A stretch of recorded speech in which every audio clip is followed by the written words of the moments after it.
I once had the chance to hold your hand and not let go. But I chose to pretend we were just friends until you were really gone. And the moment I realized I had lost you was the exact moment I said the one thing I should have never said. If we cross this line, we won't be able to go back. Before everything became something we could never return from, we used to be together so naturally that no one ever questioned it. All I had to do was turn my head and you'd be there. So close that I never imagined one day that space would be empty. We shared everything, from the smallest choices like what to eat or where to go, to thoughts we never told anyone else. But the closer we got, the more we avoided naming what we were, as if saying it out loud would break whatever we were trying to keep. Maybe if no one can stand us in the future, we should just marry each other, you said lightly, like it was just a joke. I laughed along, but I remember exactly how that moment felt. Like there was something in that sentence that wasn't entirely a joke.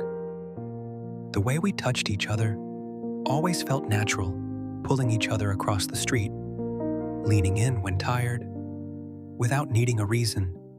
We called all of it friendship, because it was the easiest way to avoid facing what it might actually be. Alex once watched us for a long time before asking, "Are you two really sure you're just friends?" Like he could see what we were trying to ignore. You laughed it off immediately, and I stayed quiet, not sure if I didn't know or just didn't want to know. After that, everything went back to normal, but something in the way we looked at each other shifted, just slightly. No one brought it up again, but we both knew a line had just been pointed out, and neither of us decided what to do with it. I was the first to realize that this feeling wasn't the same anymore, but I didn't have the courage to say it out loud because I knew too well. The moment I named it, I might lose everything I was trying so hard to keep. I started putting a little distance between us, not enough for anyone else to notice, but enough to convince myself we were still just friends. But the more I tried to step back, the more I found myself paying attention to you, like avoiding it only pulled me deeper in. After a while, you began to change in ways no one else would notice, but I could see every small difference. You looked at me a second longer, touched me a little slower, and stayed quiet in moments you used to laugh. We kept doing everything the same, but something between us no longer moved in sync like before. Some moments lasted longer than they should, and other times, we both pulled away, like we were afraid of touching something we couldn't name. One time, when you held my hand longer than usual, I didn't pull away right away, and we both realized it at the same time. No one said anything, but that moment lasted long enough to make it impossible to call it a joke anymore. I was the one who let go first, not because I didn't want to hold on, but because I knew one more second would change everything. Don't do that. People might misunderstand, I said, and the moment I said it, I knew. I was the one pulling us back. After I pulled my hand away, everything kept going like normal, but the natural ease between us was no longer as complete as before. We still talked, still walked side by side, but a small gap had appeared, and neither of us knew how to fill it.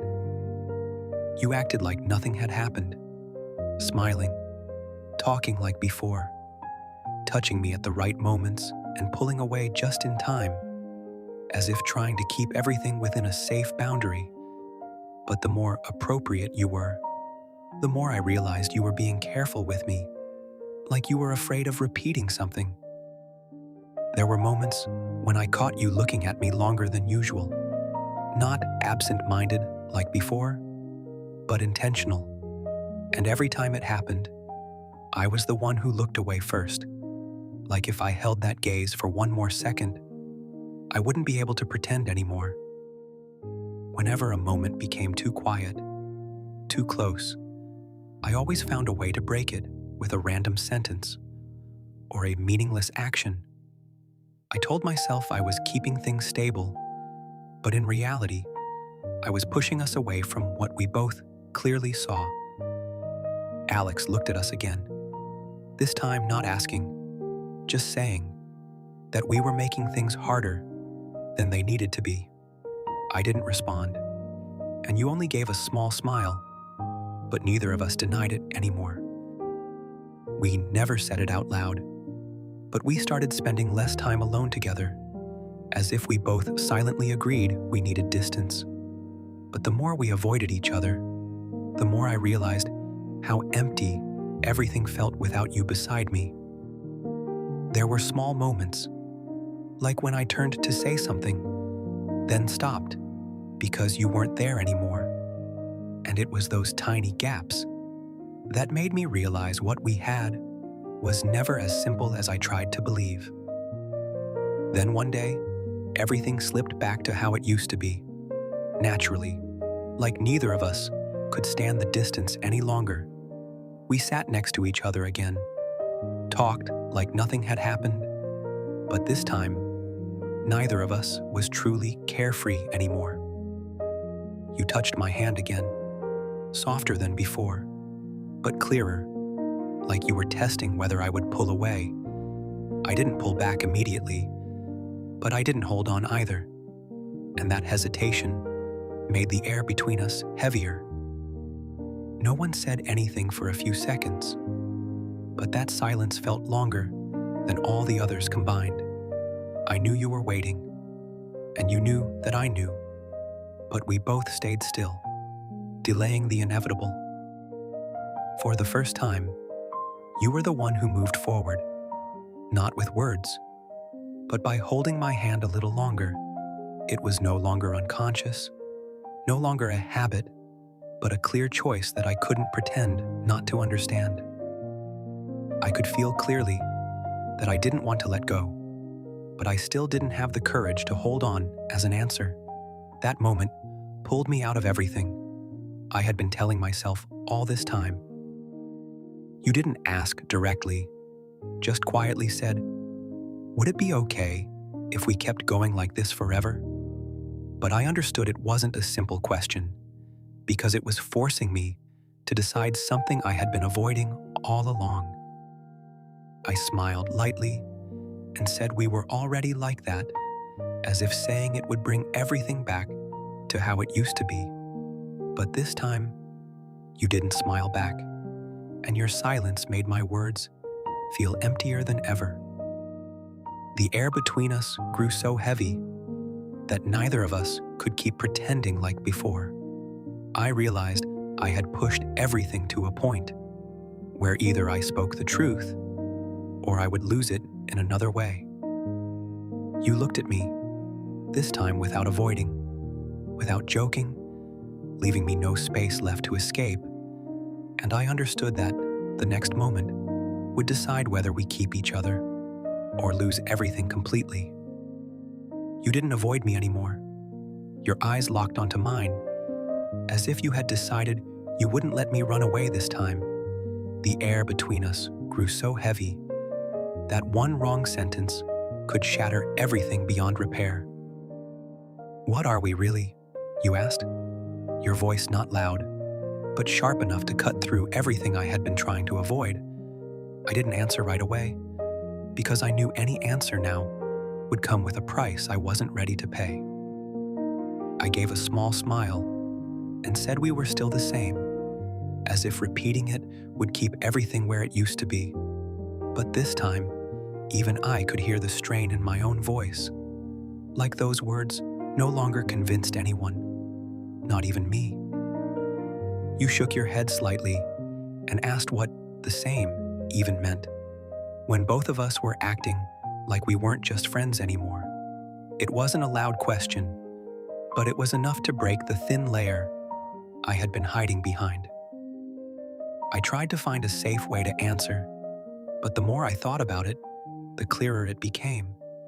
There was no way to keep you and keep things the same. And in that moment, I realized what I called protection was just a way of delaying the loss. You stepped closer, not enough to touch, but enough that I couldn't pretend this distance was still safe. Or maybe we've been different for a long time, and you're the only one trying to hold it back, you said, without holding anything back for the first time. Your hand moved closer to mine, not quite touching, but not pulling away either, like a question that didn't need words. I knew that one small step forward would push everything past a point we could never return from. I took a breath, then said it slowly and clearly. If we cross this line, we won't be able to go back. The air froze the moment those words landed, as if every sound around us had been pulled out of that moment. You looked at me for a long time, not surprised, just disappointed, in a way I had never seen before. You let out a small smile, but this time it didn't resemble anything I used to know. Or maybe we already crossed it, and you're the only one pretending we haven't, you said, and everything inside me collapsed. I know, you continued, your voice no longer shaking, but steady in a way I couldn't argue with. You just chose not to name it, so you wouldn't have to take responsibility if we lost each other. I had nothing left to deny, because everything you said was something I had always known, but never dared to face. And for the first time, I realized I wasn't trying to keep you. I was holding on to a safe version of you for myself. So, what do you want? You asked, this time leaving no space for me to step back. It wasn't a choice anymore, but a line forcing me to stand on one side. I want things to stay the same, I replied almost immediately, like I had prepared that answer for a long time. But the moment I said it, I knew this wasn't an answer. It was me refusing everything. You shook your head lightly, as if none of this surprised you anymore. There is no the same anymore, you said, and this time I understood. It wasn't emotion. It was a truth that had already happened. You reached out your hand one last time, not to pull me back, but like a final chance you still chose to offer. I looked at that hand for a long time, but I didn't take it. After that day, nothing happened in the way I expected.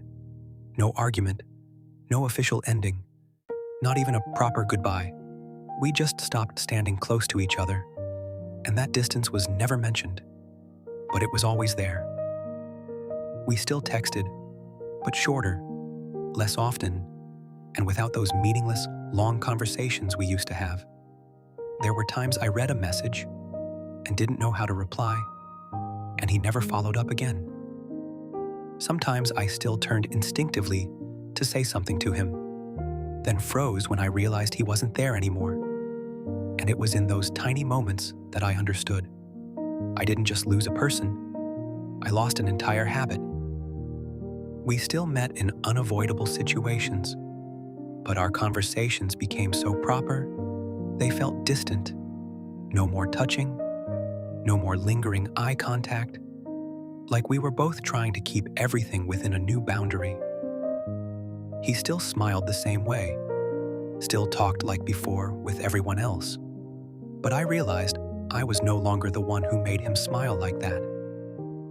There were moments our eyes met, but both of us looked away almost instantly, like if we held it for 1 second longer, everything would fall apart again. Alex looked at us, this time saying nothing, just letting out a quiet sigh, like he already understood how it ended. No explanation was needed. The silence between us said everything. I tried going back to our old habits alone, sitting in the same place, doing the things we used to do together, but everything felt off by one beat, like something essential was missing. and nothing could replace it. I started replaying that moment more often, not because he left, but because of the words I said. If we cross this, we won't be able to go back. That line kept repeating in my head in a way I couldn't stop. But what I never expected was we didn't even have to cross it and still couldn't go back. I thought I was protecting something by refusing to name it, but I was only delaying losing it. And by the time I understood that, there was no one left for me to say it to. There was no clear breakup moment I could point to and say, "That's when we ended." Just one day, I realized I was no longer the first person he thought of anymore. I stopped trying to reach out, not because I forgot, but because I knew I no longer had the right to. Some things, when you lose them, you don't lose them all at once. You lose them little by little until there's nothing left. I sat in the same place again, out of habit, turning to say something, just like so many times before. But this time, I didn't stop halfway, because I already knew there would be no one answering. We didn't lose each other because we crossed the line. We lost each other because we stood in front of it for too long, until no one was left anymore. I chose not to cross that line, and I lost him in a way I could never get back. So, if it were you, would you choose safety to keep things the same? Or risk losing everything just to hold on to that person once? For real?